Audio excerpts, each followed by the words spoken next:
Welcome back to another tech tip by Appliance Video. Today we're going to look at why does my new dishwasher make odd noises whilst running.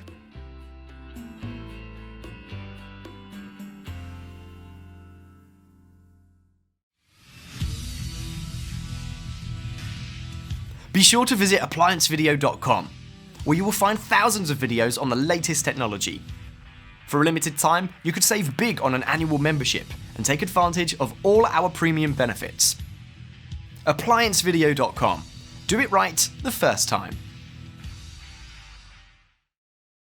So, you got a new dishwasher, and you're wondering why it doesn't sound the same way as your old one does.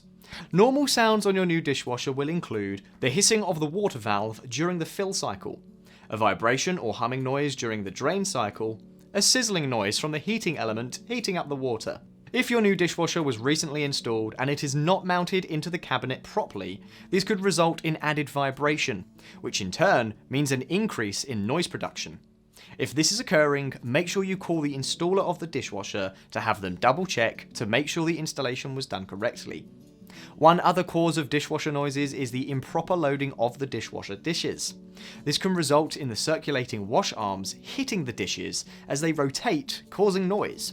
Make sure you read the manual for the proper dish installation. And if this video helped you, like the video and subscribe to the channel. I'll see you in the next one.